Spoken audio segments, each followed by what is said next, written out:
Welcome to the Weekly News Wrap-Up for the week of 26 October 2021.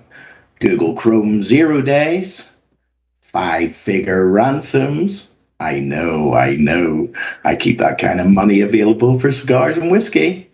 And CISA released new tool to help guard against insider threats. All the show wrap-ups on this edition of Security Weekly News Wrap-Up Show. This is Security Weekly, for security professionals, by security professionals. We interrupt our program to bring you this important message. It's the show that keeps you up to date on the latest security news twice a week. Your trusted source for accurate security information and expert analysis. It's time for Security Weekly News. Every 11 seconds, there's a new ransomware attack.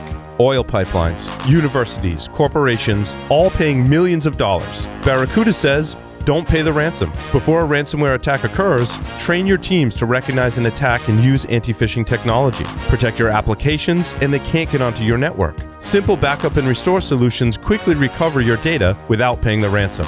Build your ransomware protection plan now by visiting securityweekly.com/Barracuda. That's securityweekly.com/Barracuda.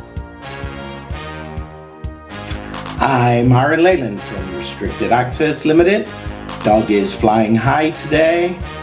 Doug, for me, is always flying high, like a big, cuddly American eagle. So hello and welcome to the Security Weekly News Wrap-Up Show. First, let's wrap up the show's news topics for the week. On Application Security Weekly number 167, John and Tyler had Anita Damaco, the VP of Marketing Development at Synopsys, and Patrick Carey, the Senior Director of Product Marketing at Synopsys. They were on the show to talk about Gartner's Application Security Orchestration and Correlation category, easy for me to say, and some benefits of this approach.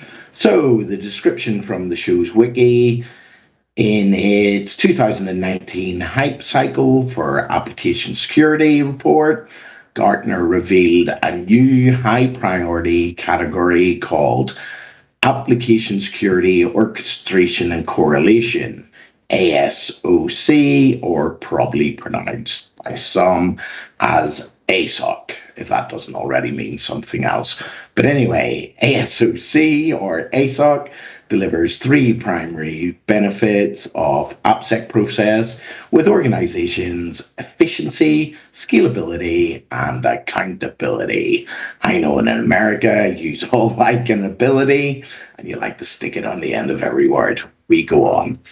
They looked closer at these benefits and discussed how it can help your DevSecOps teams better. And if you want further information on that, look at the securityweekly.com/synopsis to learn more about them. Okay, the next show that week was Business Security Weekly number 233, where Ben, Jason, and Matt had Guillaume Ross, the CISO at Fnatic, on the show to talk about things you decide to deal with in the absolute beginning of a company from a security perspective, and how to decide what those things should be. That'll be really good for all of you considering or have just got involved in one of the many startups around the globe. You should definitely have a look at that. When I looked at the website, they had stated that we often think this should be so much better if done properly from the beginning. Imagine how many times you hear that a day. But the reality is doing things from scratch comes with many different challenges. Managing priorities, deciding what you tackle on from the absolute beginning of a company in terms of security, they have stated is a fun challenge. Great. I'll be listening to that on my way into London after the show. There is resources for that, and that's at gosec.net/ sessions, and there's a full session in the upcoming GoSec conference. In the second segment of BSW, it was who actually owns cybersecurity, CISO versus CIO, how to say no after saying yes, and decode different types of business interpretation insurance, and further news. What an amazing show, guys, that you've put together this week. I myself often talk on where the CISO should sit in an organization, and I know it can be organization specific, but I tend to want to see them as equals. You can send hate mail to my LinkedIn, which you are all free to join, and send me that hate mail. Aaran Leyland. Okay, on Enterprise Security Weekly 244, Aaran Leyland and Tyler Shields had Julia Ockfor, the CEO and founder of Revolution Cyber, on the show to talk about how you can't have a mature cybersecurity program unless you can build interconnections and relationships with the rest of the business. Interesting. Does this mean they want us geeks to get out of our bedrooms and come to work? Relationships? I'm not sure I want to wear much other than shorts and t-shirt these days. I only joke a little, but it is important to build strong relations in business. So if you, like me, have been hiding in your house for 18 months, it may be time to listen to this and have a day in the office. Okay, so looking into the description of the show on the website, it starts off with a great quote. No man is an island. What show is that from? Neither can a security program exist without interconnections and strong relationships to the rest of the business. Yet, over and over, I meet security leaders that thrive on designing security fiefdoms with large moats and one bridge that they roll down only when they intend to roll out a new technology, initiative, or need budget authority. There is no amount of authority or power that can be provided to a CISO that makes he or she immunized against the need for communication, collaboration, and diplomacy with peers, users, and senior executives. Well, I'd class that as me told, and it definitely sounds like an interesting show. Maybe I'll pick it up on the way back out of London tonight and learn a thing or two. It says here, Juliet is speaking at InfoSec World in 2021. That's this year and must be soon. Register now and save 20%. Look at securityweekly.com/ISW 2021. Okay, in this second segment of ESW, Joe Salazar, great name, the technical deception engineer at Ativo Networks, joined the show.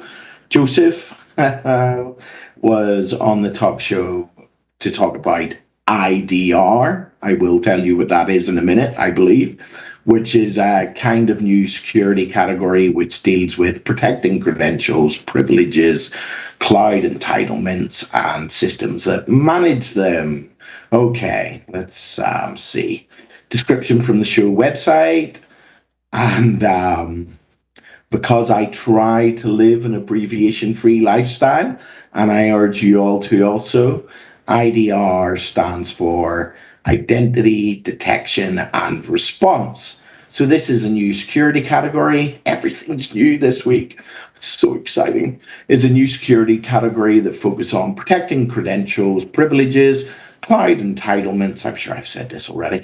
Anyway, and the systems that manage them across endpoints, Active Directory, and the cloud through visibility and early detection of attacks targeting identities. If you've got your buzzword bingo card out, take 2 fingers of your drink. Okay, so attackers consider enterprise identities as high-value targets and attempt to compromise them early in the attack to access the network and gain privileges to essential product assets.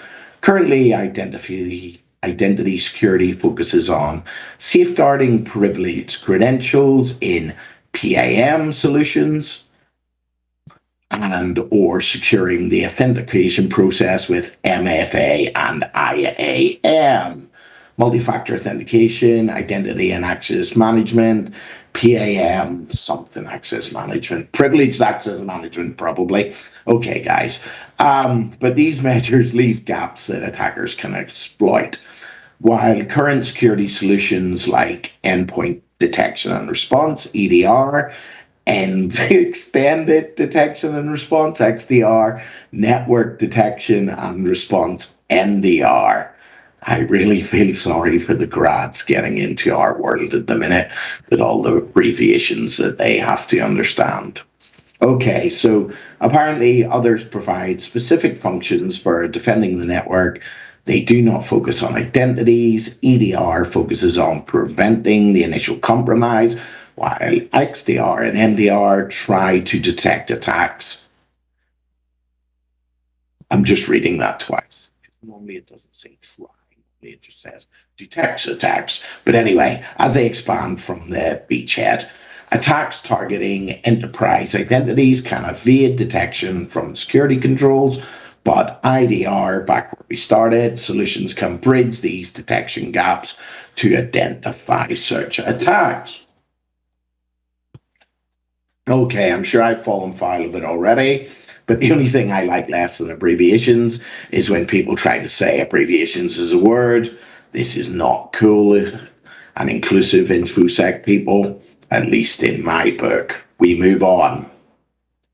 On Security and Compliance Weekly number 88, Jeff, Josh, and Kat Valentine and Scott had Casey Ellis, the founder, chair, and CTO at BugCrowd. What a great guest. Casey was on to talk about crowdsourcing or multi-sourcing risk identification and reduction, and that these approaches seem effective even if the auditor doesn't understand any of those terms. Going through auditing processes a lot.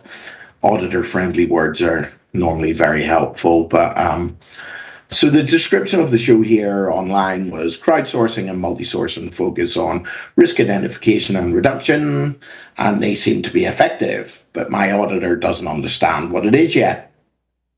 Will it meet the requirements of the security compliance standards? You compliance guys, you're just great. Jeff and Casey will dig into hits and misses of plugging novel assurances approaches into established markets. Great stuff, guys. Check it out to learn more. Okay, on Security Weekly News number 153, Jason Wood. Jason, who is scared of, I'm not going to go there, Jason. It's okay. I've dropped it, and I trust that you, Jason, are scared of nothing. Thank you, Jason, for all you do with us.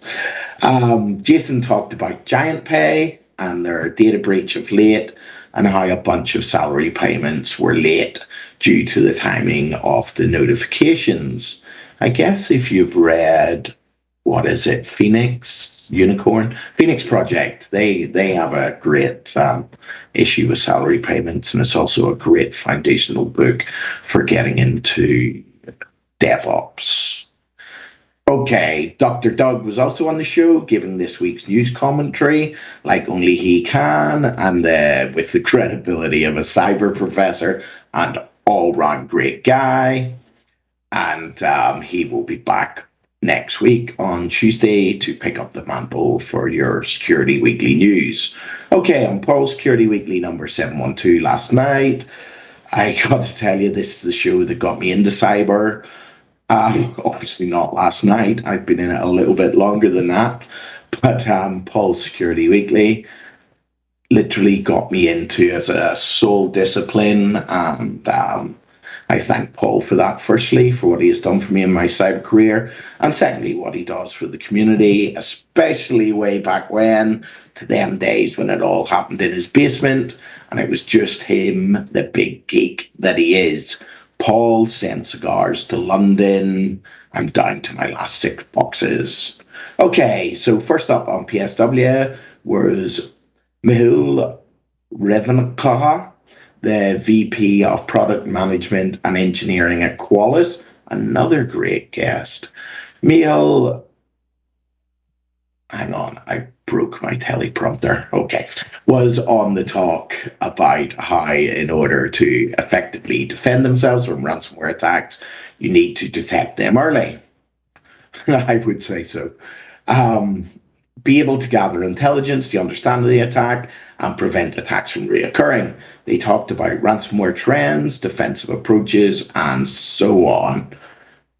I haven't wrote anything in here, but it's got to be a great talk. You've really got to get on top of this. It's just ransomware, ransomware, ransomware, ransomware. And if you don't have a ransomware playbook and you haven't exercised it, please do that. Please, for me, at least get ransomware on the agenda for the board. Don't make it an agenda piece after ransomware hits, but look into that. Okay, on the second segment of PSW. Okay, I'm getting in my ear that the second segment was like floor 13 of a building and didn't happen. Okay, so when we move on to what might have been the second or third section of PSW, and which I obviously haven't watched yet, is like, so I know they did the news part. So that's my favorite part of the show, where you get people, Paul and the team, that you only wish you were as smart as, tearing the news apart and putting it back together with how things really went down. So I would suggest, rather than me telling you what happened there, that you get over there and you give it a listen. Obviously, it comes with professional commentary, as one would expect. Okay, and now the news that has happened since the last news that happened. Okay, Google patches 2 more zero-day vulnerabilities in Chrome. This came from Bleeping Computer. And you're going to have to bear with me. This is where it all gets Peter Piper picked a pickle peppers on me, and a bit red lorry, green lorry, yellow lorry. It all gets complicated, but bear with me. Google has released Chrome 96.0.4606.71 for Windows, Mac, and Linux to fix 2 zero-day vulnerabilities that have been exploited by attacks. Google is aware that the exploits for CVE 2021-37975, just hit my microphone, sorry guys, and CVE 2021-37976, that's how excited I get about CVEs, exist in the wild. Google disclosed in the list of security fixes that it fixed today in Google's Chrome release. Google has started rolling out Chrome 94.0.4606.71 to users worldwide in the stable desktop channel, and should be available to all users within the coming days. Keep on top of that, guys. Patch, patch, patch. And for those of those that track these things, with these 2 fixes, Google has now patched 13 zero-day vulnerabilities in the Chrome web browser since the start of 2021. That is probably keeping APTs very busy, I would think. I'm sure they have some in their back pocket. Anyway, next one. Business leaders admit willingness to pay 5-figure ransoms. Sorry, it just keeps me smiling. This is something close to my heart and something I have strong points of view on. It was reported by Phil Muncaster from Info Security Magazine. Let's see what Phil has to say. 2/5, 40%. Of business executives would be willing to pay at least 5-figure ransom to restore operations following an attack, going against the advice of governments and law enforcement and me, according to a new report. Arctic Wolf polled 500 decision makers from UK firms with over 1,000 employees to better understand their security challenges in the new hybrid workplace. Respondents' readiness to pay their attacks is often cited as puzzling, given that many, 39% this time, don't have comprehensive cyber insurance policies in place. I would really do that, but read the small print. Moreover, these payments often fund payouts to digital extorters a practice that is becoming increasingly controversial and has been banned by CISA in France, as I reported possibly the last time I did this show. Anyway, however, their attitudes will be music to the ears of many affiliate groups targeting countless organizations worldwide with ransomware. As long as victims continue to pay, threat actors will continue to operate undeterred, which is why institutes like the National Cyber Security Centre, NCSC, that's the one in the UK, the FBI, and the Cyber Security and Infrastructure Security Agency strongly advise organizations not to. I'm not sure what it says in this story in a minute, but it could be contributing to organized crime or something like that. So I'd be very careful. Get the lawyers on it. It's also far from guaranteed that victim organizations will regain access to all of their data and systems following payment. There's an added risk in today's threat actors are increasingly likely to have stolen corporate data. We are hearing this more and more from researchers that rather than just traditional ransomware attacks, they are stealing data firsthand. And if the ransomware attack doesn't elicit money off you, then possibly the fact that they're going to post your data online might do. So they're definitely belt and braces that there. And this does go on to say, which they may monetize at a later date, even after payment. Bad guys doing bad guy stuff is not a news story, but it makes you smile. Anyway, Arctic Wolf also found that a fifth of UK executives have previously concealed a cyber attack to preserve their reputation. Bad people. Doing so not only impacts intelligence sharing and industry-wide threat prevention, but could also land the organization in trouble with regulators. Don't do it, guys. Interestingly, despite the majority, 67% of respondents believing their company is more vulnerable to attacks if staff work remotely or in a hybrid environment, a similar number, 62%, are unsure whether IT teams can identify and detect some threats accurately, with a third having paid out between $36,000 and $216,000. And I'm sure we've heard in the media of over $1 million being paid to address security breaches in the past year. More investment in detection and response may be needed. Nearly done with this one.